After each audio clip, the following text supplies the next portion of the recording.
everybody's last good thing. It's beautiful, it's unspoiled, it's the place where most people make their living, but it's also a place that everybody, they just look out there and you'd say, oh, isn't that beautiful? And that never goes away, not for a single person who lives there. It's so much bigger than any of us. I'm Marika Finley. I'm Karen Cope. One of the things that's very important in this community is that there's a long tradition of seafaring. People know about the sea, they know how to survive on the sea.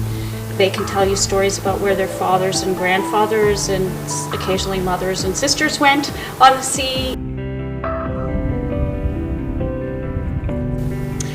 Before this all started, we were kind of complacent. We ate farmed salmon. Yeah. We had no idea what was involved in this industry. And I'll never eat another bite of it.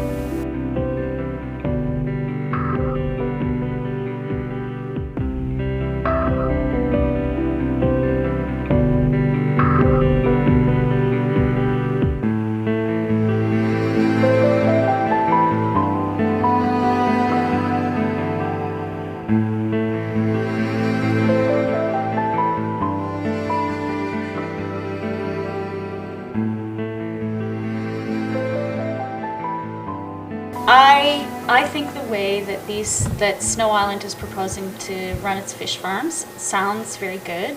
I wish them luck. I do not believe they have any chance over the long haul of actually being able to do what they want to do. They are applying to have fish farms in Shoal Bay, Spry Bay, and Beaver Harbour, and but ultimately to expand. The proposal is really that it would go all along the eastern shore. That's the plan that Nova Scotia has for aquaculture here. But what it would mean for this shore and this area is that there would be tons of sewage. It's like a feedlot. This would never be allowed in on-land agriculture.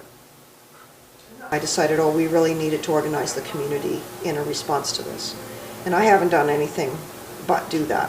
And so my freelance writing has just gone by the way. So it's been full-time from 9 in the morning till 7 or 8 at night. This was a meeting that we organized with some other people in the community to make a forum for people who had not gotten a hearing at the official public consultation for these 3 licenses. Okay, is there anybody else who really wants to be present to this, wants to meet with the committee, wants to be a part of this? Okay, Brian, will you agree to be on that committee? Okay, Brian Murphy. I found during the course of that meeting that I was in a state of increasing horror and shock. And terror, like, oh my goodness, this is what we're in for.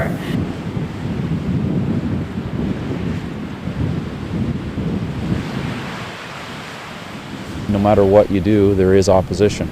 So there's always the other side of the story. And my challenge to the people that are opposing this is read the information, listen to what it is that we are actually proposing, because I've heard a lot of misinformation that we're going to fill up every bay from here to Canso, we're going to put millions of fish on the farm, we're going to destroy the environment, we're going to destroy the lobster industry, we're going to destroy everything, which would make a lot of sense for us. We're working in the natural environment here, so that would make a lot of sense for us to come in and destroy everything.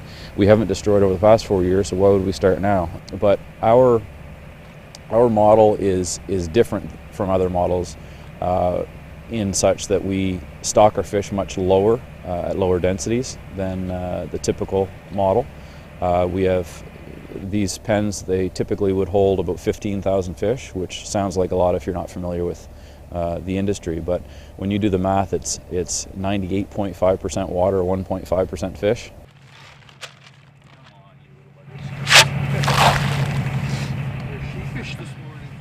They know there's a camera. Yeah. The reason that we chose the Eastern Shore, we came down here in 2008 and stocked fish, and essentially what this area offers is an area that is new territory. There really has been no salmon farming development that's gone on down here. I don't think it's fair to paint everyone with the same brush, no more than I would try to paint the fishermen with the same brush.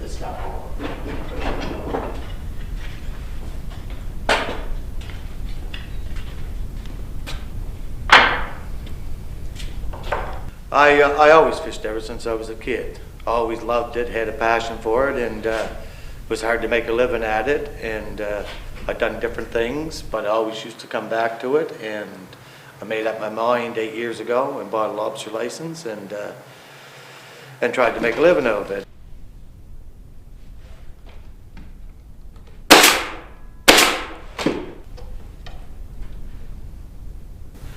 You get out here building traps and you just wonder if these are the last traps you're going to be building, if how much the future lies for us, for our kids and whoever go take over this. Is there going to be anything for them to take over? That is right on our doorstep. That's right where I fish. Like the guys, the next harbor up, have got to move to accommodate these fish farms. I'll have to move to accommodate them. And I don't think I should. We're from here, we fished here, our fathers fished here, our fathers before him, us fished here. So why should we move and sacrifice everything that was passed on to us? Everybody's scared for the environment. They're scared that they're going to lose their way of life. It affects everybody, Are we going to be able to dig a bucket of clams here anymore? Are we able to catch our mackerel in the harbors? My emotion is suppressed compared to a lot of people. There's a lot of people, and you have to realize people that have everything they ever worked for invested in this here, and to sit back and let a foreign company come and try to take that from us. They have hundreds of thousands of dollars of bills. They have families to feed. They have houses on the line. It's just tremendous to wager this against a company. But if this goes, where are we at? We're not going to have no more tourists. We're not going to have no fishery. We're not. It's just devastating. It's going to cripple it's going to cripple us. It's going to cripple all Nova Scotia. Because it's not only on our shore. It's happening everywhere.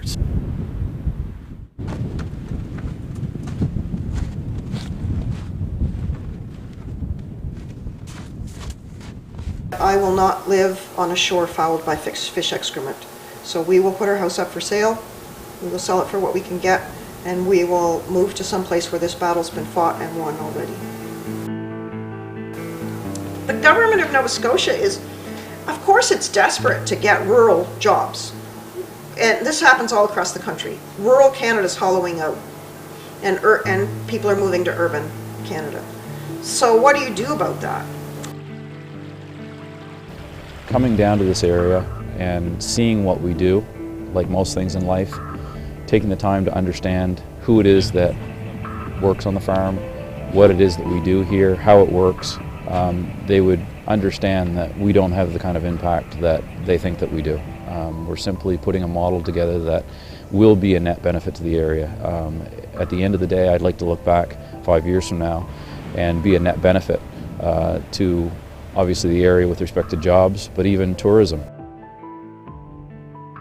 We're fighting this really because it's a way of life that's in danger. It's a way people earn their living that's in danger. I would be so sad for the inhabitants of the Eastern Shore to lose their last great thing, because this is a great coast and it's one of the greatest coasts in the world.